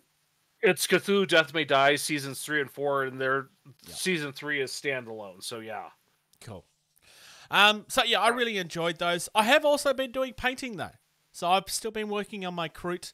I shared some pictures in the Patreon so that you guys could actually see what I'm talking about. I've also been working on my burrows and badges, so I'm extremely happy with the good boy. I think the last time you saw that, I don't think I'd done the robes yet, and I definitely hadn't done the basing yet. But I'm really, really, really happy with how he's turned out. Adding that, like, I made the face more patchy, like a more traditional bulldog would be, and that definitely is what completed it in my eyes. I was originally going to highlight it up until it was a white, but stopped at the light brown because I'm like, nope, that's good. I'm leaving it there. Yeah, I think it looks good. I'm really, really happy with it. I also did up a bunny. This is speed paint 101 pretty much. It's very, very simple paint jobs. I could probably highlight a few of these up a little bit more, but for a gaming piece, it's pretty much ready to go. The cat is not finished yet. I still need to do the weapons and the little ropes and everything and the jewelry, but otherwise I'm happy. Obviously red is the theme that's going together with that's their theme I've just decided with. We've got a lovely black rat there who's offering you totally innocent things from the inside of his coat. I don't know why you would think it's suspicious. Just because they're green doesn't mean that they're bad. And then we have his... I'm thinking this is his little brother. Or maybe it's his older brother. Oh. I'm accidentally clicking things I shouldn't. Maybe it's his older brother and the fact that he's shorter is just funny. I don't know. And he's pulling his gun out of his jacket.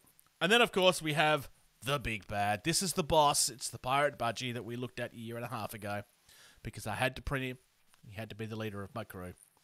So my Burrows and Badges crew is ready to go. Hey, Eugene, you should paint your stuff, because I know you haven't painted it yet. Eugene, you should paint your stuff. I want to play. I'm ready. Why are you not ready? You're demanding. Very much so. I'm taunting him because I know he hasn't done it. He's been doing everything else. I've also been working on my Kroot, so I've pretty much got my basing ready to go at this point. It's the same basing that I did for the Burrows and Badges, but I did it for the Kroot first. So, and I've got you can't really see it very well in the picture, but underneath one of them is actually a tree stump that's been broken off when they've charged through. They're not 100% finished, but it's enough that you can kind of see where everything's going. Like, you got the different shades of teal and turquoise. One's leaning more towards the green side, one's leaning more towards the blue side, because I don't want them to be too for sure, for obvious reasons. Yeah. And then you have the Rampages, which is actually using the same teal that's on the rider in the previous picture. And they're very much work in progress. That's very much more leathers and stuff as opposed to expensive jewelry and things. But yeah, I'm very happy with how things are going. I've kind of I'm having some weeks where I do more than others, and other weeks where I'm kind of I had a couple of days where I was going to and I never got around to it and stuff. But when I actually sat down this morning, I'm like, I need to pull stuff out for hobby. I was actually kind of surprised. I've done more than I thought I had. I didn't even include a picture of this guy, which is the Rat Burglar, because he doesn't belong in the thing. This is one I bought just because I wanted to paint it. And I did I actually used a bony colour for the fur because I kind of wanted that really light mousy brown. And then I've kept all of the colours really bright and colourful whereas everything else was kind of done to make them look more threatening. I've wanted this one to desperately look like it's trying too hard. So it's not even dressed for the mission. It's just there, clearly having been bullied into it or something. Yeah. But, yeah, like I said, I've kind of been surprised at how much I've actually got done. So, yay. Talk nerdy to me. This is a great topic. Yes. This is something... On the YouTube, whenever I've talked about paints, I've mentioned this a few times. And I've kind of dropped this a few times as we've talked about other things over the years as well. Usually whenever somebody's released a new paint line or something. But I kind of thought, because there is two sides to this argument. And yes, I know I haven't actually said what we're talking about yet. I will in a second. But there's two distinctive sides to this argument. The topic is paint sets and why you should or shouldn't buy the whole paint set. Because on one side of things, if I want to get the new Army Painter Fanatic line, if I buy the whole set, I have everything. It's designed to go together, and I have everything. But on the other side of it, realistically, I'm never going to use all of those colours. I know people say that they will. Nobody ever uses all of the colours. Unless you're a professional painter, that's a different story. Yep. And here's the other side of the argument nobody really wants to talk about either. Every paint brand has its weakest point. So this is kind of where the thought has come from. There's a third one. Yeah? There's a third reasoning. Yep. Space is a big one. Yep. You have a nice complex back there behind you, George. You guys know that I've wanted to get something like that and don't. Yeah, I you don't have either. that space either. You don't either, Bruce. And so being able to set up a functional painting area and have organizers and everything like that isn't always everyone's case either. Yeah. Kind of go back to what we were talking about in the games when you don't have a functional place to really play a nice 4x6 board game. You don't have a nice functional place to corner in your room or your apartment somewhere to have every single paint from every single paint line. I have famously tried to recreate my storage options several times since we've started this podcast. And every time I've kind of thought, no, this is going to be the answer this time, it always comes down to space being a problem. I still haven't finished the last time I tried to redo it because I bought the wrong set of drawers. But that's okay. Yeah, so I do want to quickly preface that this discussion is not about paint brands because that's completely irrelevant to the discussion. We're just talking about the sets themselves. In saying that, not everybody sells sets. Sometimes you have to buy the paint separately. Realistically, in today's market, it's actually very unusual that you will save a lot of money by buying a set. Sometimes you will save a little bit, but it's usually a little bit, not a lot. So I'm going to jump in here because I've spent a stupid amount of money on paint. Yep. Well, so I would do the piecemeal, like, oh, I'll get this and this and this for the Citadel stuff. And that's when I was just purely using the Citadel stuff. Yep. And then I discovered the Scale 75 box sets. So here's my defense of the box set. When you're doing a color, and Duncan Rhodes has taken like this concept and put it to like the cornerstone of his paint sets. You have your mid, you have your dark, and you have your light. And you use those three in conjunction to help do depth. Duncan designed his paint set from the get-go to do that. Speed paints are a bottle to do that, with just one brush stroke, essentially. Scale 75, with their color sets, gives you the range of, you have the varying reds to the orange to the yellow. You have the purple to the blue to the green. You have that spectrum. That wild spectrum, yep. To do that with in one box. And so I was able to go buy, I think a total of 8 boxes over the course of like a couple years to accomplish that. And I'm not worried about the paint going because, it's a dropper. It's been proven that Games Workshop screws its users over by doing the flip top, which that is nice for contrast, but for any other paint, it's garbage. So I prefer the dropper bottles for those too. I honestly do. If you're doing a large one, I'd rather just be able to dip my brush and keep going instead of having to keep dropping out. It's just personal preference. A lot of that is personal preference. Now, I did recently buy the full complete Speeds paint set because, I now have everything for that. I have got a pile of board games that I've decided I'm going to speed paint those because they're board game figures. They're going to get fingered by people who don't understand the concept like a Warhammer player does, and I'm not going to spend hours upon hours upon hours painting these. So that's why I went that route, so I could have like everything I needed to do, virtually anything for one of these minis. Now that being said, though, I still have that corner unit. That's a hodgepodge of stuff.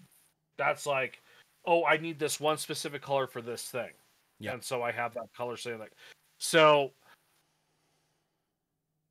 Buying the set is cool and nice because then you do have everything, even if you don't use it, or it'll take you 2 years before you do use it. But I think the more important thing is getting what you need for what you're working on at the time. Mm-hmm. I think it's probably a more, because yes, what I have here is not everyone has. It's typically like older people like myself or professional people, like they're a pro painter. They're the ones that have that because that's, they can either afford it, they have the space, or they need it. You know. There are other options for those too. As much as like we always say we love the Hobby Zone stuff, I don't own the Hobby Zone stuff because it's too expensive for me to get. But there are alternate options for those. Mostly things that don't look as pretty. But functionality wise, Miniature Scenery do a set that's really functional. Back to Basics do a set that's really functional. You can get them in NDF or acrylic. The acrylic is a little bit more brittle, but it looks prettier. Every MDF terrain company that's out there makes something to do with painting. There's 3D printing options out there, some of which look phenomenal and would look even better if you did them in some fancy filament. There are tons of options out there, some of which are better for space than others.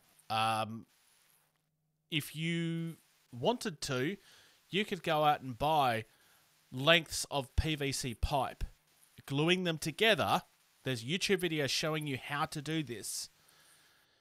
And arguably, it's the most space efficient that you can be if you do it properly. And that's like, it's dirt cheap. Like, it's just a matter of you're going to spend a lot of time doing it. As opposed to like the MDF and the acrylic options are cheaper on time because it takes you maybe 20 minutes to build them if you're slow. But they have a bigger footprint. Some of them are stackable. Buy the ones that are stackable if you can. Yeah. So there's definitely options out there. Another thing I just thought of too is I'm in the military. I move around every two or 3 years. Yeah. Buying 10 pounds worth of paints equates to 10 pounds worth of more weight I have to lug around every 2-3 years, whereas I can just... Because you can't ship those. Exactly. I have my crate of paint up there that I'm going to be putting in my car and taking with me because the shippers won't take it. So there's that. And so half-ounce bottle, 1.5-ounce bottle of paint, that's easier to move around. And so younger people that are getting into the hobby too, they may not have an idea of what paints they're wanting. And so I would recommend you should buy the 1 or 2 bottles as you get started into painting. Yeah, that's instead of paying the entire paint set and spending $180 or so on a paint set. Right, and I'm going to throw this out here again to make sure you remember to use it, Socks, because I don't know how many times I said throw your colors into this. Paint rack. Yep. Set up your palette in there and figure out what you want and what you need, and then you can just go get what you need for that specific color scheme. Yeah. So here's the alternate option, which is what we're leaning towards with this discussion point. If you're new to the hobby, and this piece of advice is probably specifically for the newbie, like, we all understand shiny syndrome. We all understand it. Socks is the only one that doesn't. No, that's not fair. He knows what it is. He just knows how to avoid it because he has to. Yes. I was going to say he has a supervisor that prevents that. Yep. Yeah, she when I told her I wanted to get Hannibal set, that's like the pre-order for Hannibal, the $400 one. She's like, no, not yet, not now. I'm like, okay, fine. Anyways, but if you're new to the hobby and you're still buying in, don't buy paint sets at all. Let me finish. Okay. Let me finish. For a few reasons. For starters, you don't know if this hobby is going to stick yet. There's a lot of people that buy into this hobby and then eventually, after 3 or 4 months, decide that it's not for them, which is fine. And then they have these paints that realistically they can't sell. And even if they can sell, you are going to lose money. Just buy the colors that you want at that point. Because you don't know if this hobby is going to stick. And realistically, if it does stick, again, you're not saving a large amount of money by buying the box sets. Box sets are convenient because it means that you get them all at once and you can then play with them. People buy box sets as newbies largely because they're still being infected by the shiny syndrome. Because, this is the new thing, this is clearly what I need. Contrast and speed paint is probably the best example with this because they are the most newbie-friendly paints on the market. There is a Vallejo one as well. I don't remember what it's called at the moment. I'm not leaving it out of this discussion on purpose. I just don't know what it's called. It's the same style of paint. But also, the other side of the argument is something I hinted at a minute ago, which is that, especially for a newbie, you're not going to use all of those colours. Now, there are getting started sets, which is probably fair, because it's basically the most common colours, right? But don't go buying full sets. Buy the colours that you need. Once you know what you enjoy and what you enjoy painting as, that's where you will start wanting different hues of, if you really like painting red for whatever reason, you may then want to have different shades of red to help build up the reds that you've done, or do different versions of that, and so on and so forth. But specifically from a newbie perspective, you had a point, George. Or at least So yes, I did, and it is a completely opposite of what you were just saying. I just sent a link in the chat. I don't know if you can throw it up on the big window for everyone to look at. Does your point require this? It's just a good visual, of what I'm going to talk about here. No, that's basically what I was just saying. Okay. So I those type of sets, yes, I would agree. Yeah, I think that is a good thing because one, it's $50.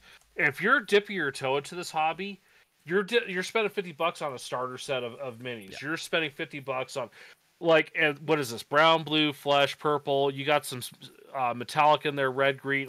It's all the most common colors that you will use. Right, and as you just said, it's the speed paint. It is the very beginner friendly. This I'm okay. Go buy this set. Figure out if you like this. Worst case, you don't like the hobby. You don't like it. You're out $50, whatever, versus, the giant sets. Don't buy the giant sets. No. Buy the giant sets when you are fully entrenched and, you have your own bench with your own lighting, with et cetera, et cetera. But these sets right here, I think, are an absolute yes for a beginning painter. Also comes with a brush. The only thing this does not come with that you will need is some primer. And you will want a light-coloured primer. Yeah. Which, where can you go buy primer? Your Anywhere. local hardware store.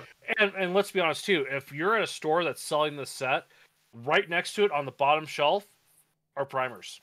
Yeah. So, but when you're getting into it, that's the set you should be looking at. 10 years down the road, go get the Scale 75, blue range, which has 3 different shades of purple, 3 different shades of blue, and whatnot you can blend together. AK Interactive do similar sorts of sets in 6, where the yellow has ranges from browns to very light pale yellows, and the white has browns. But it's all the shades that help paint that color, basically. Yeah. So, But yeah, there's definitely different caveats. So like, if you're just getting into it, like these are a great thing. If you've, done this and you've gotten it, you're dip your toe in more, then start getting to the specifics. And then when you get to the point of like, I need all of this, you might need all of that then.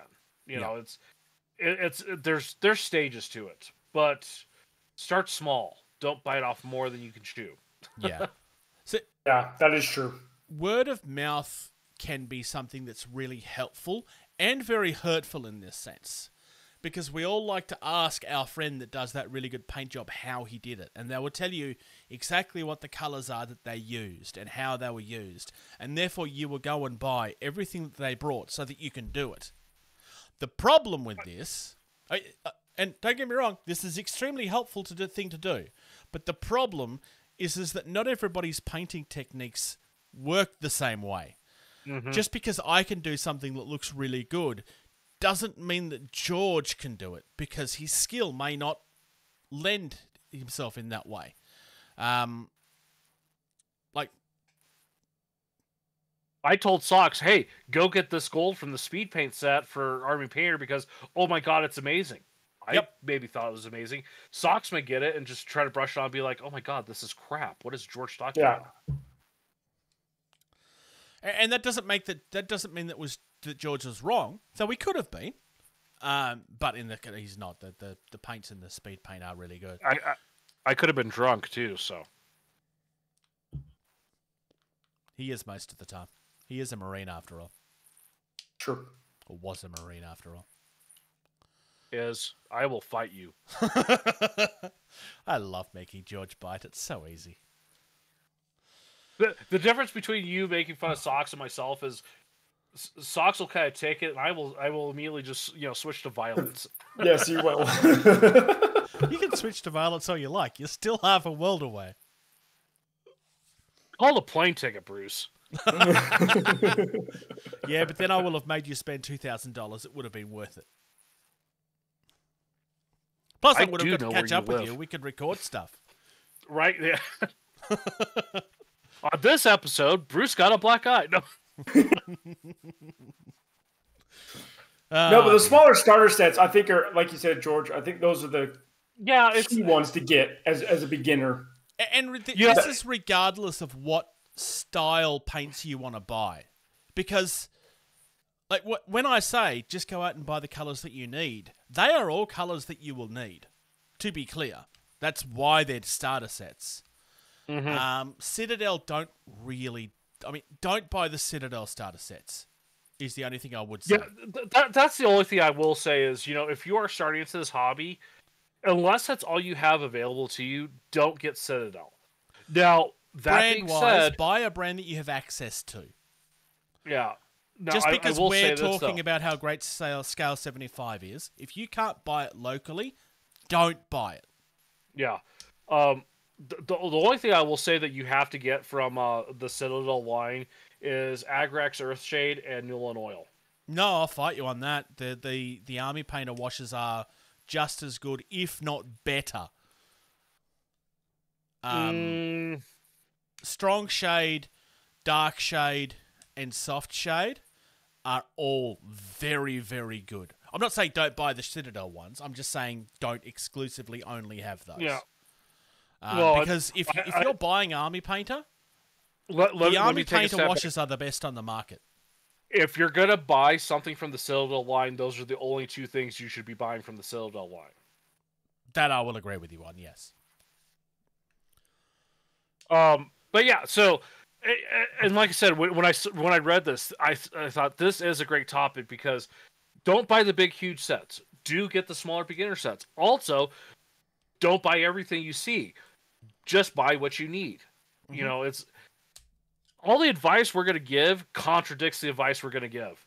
Oh yeah, because I'm definitely going to start talking about the other side of this argument in a moment, quite deliberately. Uh-oh. Okay, let's switch to that other side of the argument, Bruce. Well, I do want to say, like, the advice I always give is what we have been talking about. Especially if I'm talking to newbies. If I hear people giving advice to a newbie that's I'll just buy the full thing, I will very strongly come out the other way. Because it's terrible advice. Yeah. But if you want to buy a full starter set, why should you do it? A, it means that you have everything that you could ever possibly want. Assuming it's a good paint set. Most of the paint brands out there now have a great range. The Citadel line have garbage whites. I will fight you on this, Alan. White Scar is terrible. White Scar isn't paint. White Scar is a paste that you buy. You buy a brand new sealed bottle, you open it, and you throw it away. There are some colors that are very difficult to make. White is probably at the top, closely followed by yellow. Generally with whites, you either get something that's too watery and doesn't work very well, or you get something that ends up being chalky and hard to use very quickly. And Citadel tends to... It's usually variance between, because it's just one of those colors that's really difficult. Personally, when it comes to whites, I tend to lean towards using primers, which is advice that I probably shouldn't give, because apparently priming white is because primers don't really work the same way as a real paint does. But that tends to be the way that I go. From a Zenithal point of view, I use white acrylic ink exclusively. I have a video explaining why. Because you can put this over a black miniature and it's instantly white where you've sprayed it. It is that good. And you don't need to water this down. It's straight through the airbrush. One layer is all you need. Painting it directly onto a miniature for a highlight, I find is not quite as effective. It's very, very matte. Unless you're using Scale 75, which is very matte. Yeah. Go ahead, Go ahead, Bruce and George. No, go ahead, Bruce and George. I was going to say, which, going back to that, having used a lot of yellows and having used a lot of whites, the Scale 75 white I have, literally, I haven't done Monument Hobbies, which I've heard good things about those. But that Scale 75 white that I have, I can put a drop on my wet palette, get the consistency good, and it'll paint on, and it covers like I'm painting in red or blue or orange or whatever. It covers as well as any other paint out there. Which is good. And that's, part of the reason why I've spent money on the Scale 75 stuff is, if you can find a company that can make a good white, everything else is easy. Yeah. Yeah. And this is probably, this is still talking about the first point. But buying colors from different brands is arguably a more useful thing to do. Because every brand will have a color that it's not very good at. Citadel is whites. You could make arguments for yellows as well, but they do have good yellows. They're just harder to use because it's the old style. You have to build it up to get there. You have to layer it up, yep. The old style of army painter had a lot of colors that it wasn't very... their paints used to be very watery. They're not like that anymore, really. But if you're buying army paint, buy the new stuff. Yeah. I put another link in our chat there, Bruce. And this is for leaning more towards the historical gamers that are going to be wanting to paint stuff historically as accurate as possible. And so going back to what George was saying, you can go onto Warlord Games and they have a lot of good sets out there that they have specifically for their bolt action set in particular. But you could easily buy stuff like this and you'll get all your stuff that you need or you can use the Paint Rack app that George was talking about earlier and say, okay, I've got, instead of Vallejo color in my area, I've got Army Painter, or I've got Scale 75 available locally to me. Use that app to go see what colors are similar to the ones that are here. And then to echo what the last thing Bruce said about buying from various brands, because they all have one that don't do well or one they do really well. The other thing that will do too is that will expose you to different types of paint, because a scale 75 white acrylic is different from a Vallejo, a Green Stuff World, or whatever. Yep. Like, all paint companies have their own specific special little formula that they have for their paint. And depending on your paint style, a particular line of paint may suit you better as a painter for how you paint versus another brand. In regards to these paint sets that you've shared, Socks, though this isn't the reason you've shared them, I'm still going to point this out anyway. You sharing this is a good thing. I'm not counteracting that. All of these box sets, most of which are sold out, but all of these box sets are reboxed Vallejo paints. Correct. Or they're reboxed Panzer Aces, which is a Vallejo paint anyway. Mm-hmm. So all of so for example, if you wanted to be Captain Socks and paint US Airborne, you can't buy it. But this literally gives you the codes for all of the paints that you should have. Or I can go down to my local store and I can go find those off the shelf too. Yeah. Well, and it does one other thing. That does one other thing too. Some people are really good at identifying colors and picking out colors and mixing and blending their own colors. They work for these companies. And so when they say, this is a early war German paint set, this is all the colors that are correct for the period for the German army, that takes all your thinking out of it. Oh, I'm doing this. I'm going to buy this paint set, and then I will have the colors for the set. That's a positive argument for, go buy the set if this is what you're doing. Which, on the especially for historical gaming. Like, I bet if you dug enough, Socks, you could find Civil War America paint set. Well, I just found a US Marine Corps paint set. Yeah, there's only one thing missing. It doesn't. If you put up a box of Crayola crayons, Bruce, I'm going to fly down. I didn't, but I did make that joke. It is actually a legitimate. It's on the link that Socks just shared. Yeah, it's further down. It's literally all browns. Like, it's just but you do need to buy crayons to go with this. Preferably brighter colors. Made out of chocolate, so you can still eat them. Which we need to get Michelle to order you some there, George. No, it's fine. So, yeah. Buying the big box set on the other side of the argument means that, like I said earlier, it's a convenience. You're not buying this because you have to have every color. You're buying it because then you have the option of every color if you decide to use it later. Buying a full box set should be something that you would consider later in your hobby. Preferably when you're getting to a point where you have a lot of colors that are starting to run out.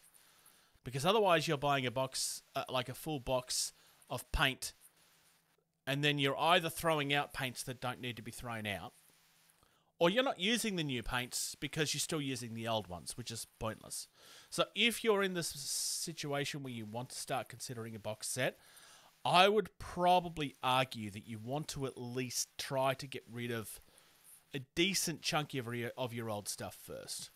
Because otherwise it's just shiny syndrome. And we all get shiny syndrome, trust me. We all get it. I have a garage full of stuff that'll prove that I'm just as bad as you guys are. But it's a convenience factor. It means that, like, if you want to get into a new game and you don't want to paint them the same way that you painted everything else, you've got an entire rack of color options there that you can pick from. So, like, I really have a thing for teal and turquoise at the moment. I had to go out and buy the teal and turquoise because I didn't really have a lot of it. I had one specific shade that I had bought for my Bot War stuff and the highlights for that. But I wanted the whole turquoise spectrum / teal spectrum, because it's turquoise and teal is weird because it's a lot of colors that are all described as the same. Excuse me. All described as the same thing. if I had a full, complete set of paints, I wouldn't have had to have done that. I could have just gone to my rack or my drawer and then, like, oh, here we go. Here are all the colours that I haven't tried yet. Same could be like for maybe you want to paint in pinks and purples or oranges or whatever it is. So the plus side of buying the full box is that it allows you that option. You've already got it. I still would probably push that you're better off buying the paints that you need over the paints that you over everything, just purely because paints don't necessarily last forever. I mean, I know that they should, but they don't necessarily always last forever. It doesn't take much for a paint to dry out. Dropper bottles are better than the paint pot style of things. But if you're not a professional painter, meaning that you're like literally painting every day and you're getting paid for it, then most of a paint set is going to go to waste because you just won't touch it. Most people don't paint with every colour in the rainbow. Even the most motivated of us, at my height of painting several miniatures a day, I was not painting every paint that I had. And it's experience that's giving you this advice. Yeah. Outside of people that are promoting for a paint brand, most experts will tell you to buy the colours that you need, not everything. The only time you get that advice is either from the people... So, the only time you get the advice to buy everything is either from the people that are selling the paints or people that are advertising the paints. And they're doing it for a reason. I'm not saying it's wrong. There's definitely benefits to buying everything. I just covered them. But the best advice is just to buy the colours that you need. Yeah. That's it. That was the discussion. Scale 75 have their own World War II line of paint sets. Yeah. I'm looking at them right now. Scale 75, Army Painter, Vallejo, Citadel, as much as we just gave them shade. I'm not going to mention the G word. AK Interactive, Pro Acryl, Monument Hobbies, Turbo Dorks. Pro Acryl is Monument Hobbies. Turbo Dorks. These are all reputable brands. Reaper is another one that has a good reputation. Personally, I don't like the Reaper paints, but they have a good reputation. P3 is another one. Are P3 still around? I think so. Because I haven't seen them for a while. If they're still around, then P3 have a good... Again, I don't like P3, but they are a reputable brand that people like. Here's the other thing about paints that I probably should say very, very briefly. What paint choice you make is a very personal choice because everybody has their own preferences as to what they like in a paint. Don't just take other people's words for it. I would actually encourage you to try different brands. I would almost encourage you to try every brand that you have access to. Not all at once, but don't be afraid to experiment with different brands. You will be a happier person for it. So I'm still finding it for sale, like little random ones from like Miniature Market and. That's fine. I was just asking because I wasn't sure because I haven't seen it for a while. Well, but when I went to the Privateer Press site, like they just had a chart there. They didn't actually have it for sale on their site. Interesting. So, yeah. So there you go. Like I just listed a whole heap of brands off that are worth. Oh, you did? Okay. So P3. Yeah. I'll put it. Saying your server error, but that link in there that I just put in the chat, I can see it for $4.50 for their paints. Oh, yeah. So yeah, that's still a valid option too. Like, for as terrible as like they've been promoting their games, their paints are still really good. So yeah, there's plenty of paint brands out there. You will find people that'll down talk any brand that you mention. Maybe don't listen to the internet and just try things for yourself. Now, that being said, I will highly endorse Scale 75. I think it is a great paint for the price you pay. Oh, I will agree with you. I probably will never buy it again, but I would agree with you. It's an excellent paint. It's just not a paint that lends itself well to my style. No, I'm going to throw this out there too because I've noticed this trend. Look for paints where the company is based out of Spain. Yep. That I don't know what it is, but paints that are made in Spain just seem to be really good. With the exception of Green Stuff World. Never buy from Green Stuff World. It's got nothing to do with the quality of the products. Just don't buy from them. It's the quality of the company. Tournaments, demos, conventions, that kind of stuff. Do you want to learn more about DropSquad Commander? Do you want to remind TT Combat that it's not called StrikeTeam Commander? Then you should go to the UK Games Expo at NEC Birmingham on the 31st of May till the 2nd of June. Also, by the way, Tim or whoever, I can't remember. I think it's Tim. Whenever I do this in the group, he keeps on adding. He's literally in the TT Combat thing, adding a strike to the thing every time I do it. I have told him that there's at least 7 or 8 that he's missed. Yeah. Also, Armored Clash is going to be there at UK Games Expo as well. So yes. if you want to get a look at Armored Clash from War Cradle Studios, go there as well.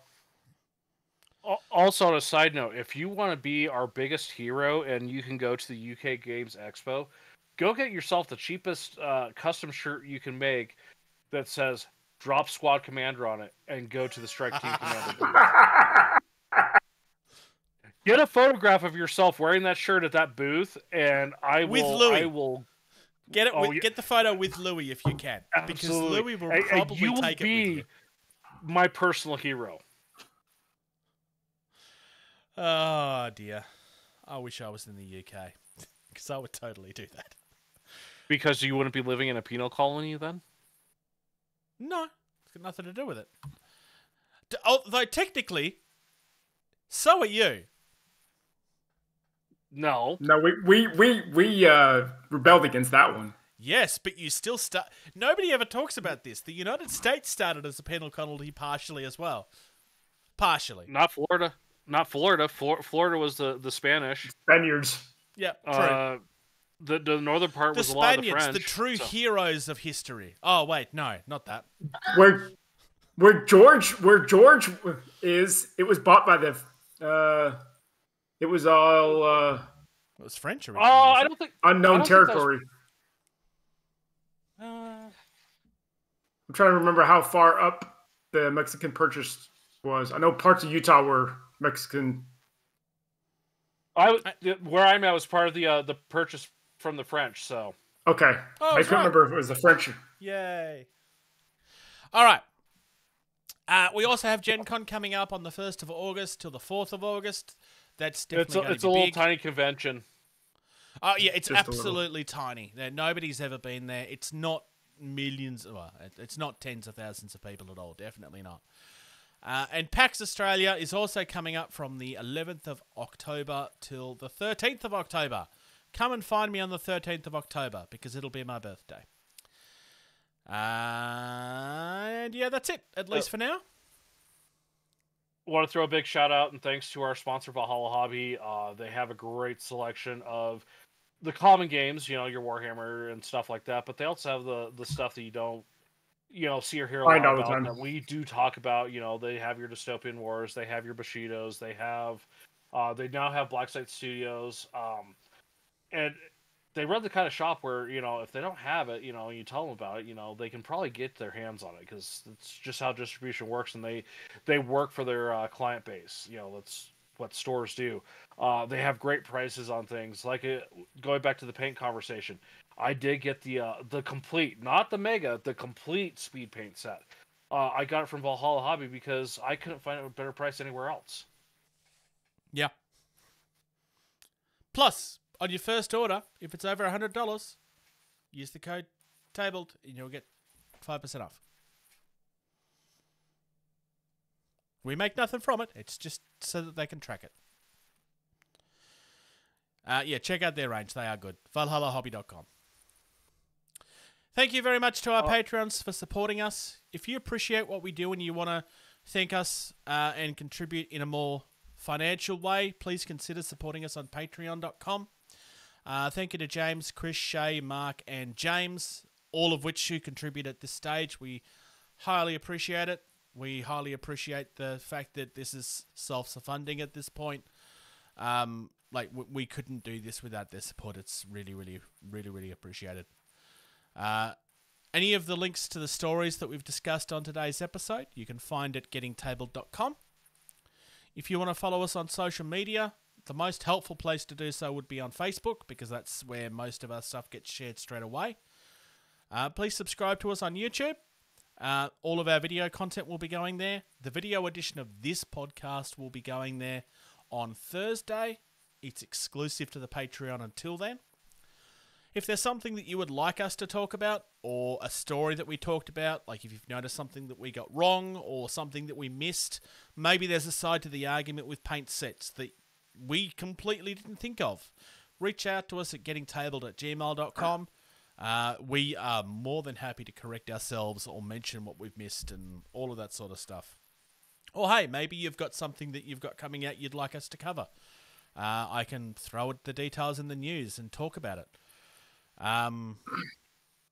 Join us on Discord. There'll be an invite coming across the screen. Also, there will be a link in the discussion. In the show notes. You can follow us on X, Twitter, and Instagram. Actually, no, it's Twitter. It's not X. It's Twitter. At Getting Tabled. You can find us on there. It's not quite as active. Instagram's probably second as far as I'm concerned. I won't touch Twitter personally. I am on Twitch, twitch.tv/JasonTheBruce, casually. It's probably going to be something happening next week, not this week, but we will see. And we also have videos up on Toy Reel. Last week, we had an interview with the general sales manager and the brand manager at Hasbro Australia. Clinton was at the 40th anniversary for the Transformers line. There's also an interview with Roboson, which is the guys doing the really fancy robots for Transformers. That will be coming out most likely on Sunday. So subscribe to check those out. Both of those videos are well worth your time. There's the Hasbro one in particular has been getting a lot of attention because we broke some news that nobody knew about. So, yeah. Should be well worth your time. Thank you, George. Thank you, Socks. Yep. Anything else? I'm good. No. Press the thing, George. Thank you. Thank you. Thank you. Thank you. Thank you. For listening to Getting Tabled. Music used in this podcast was created by Eric Matyas at soundimage.org.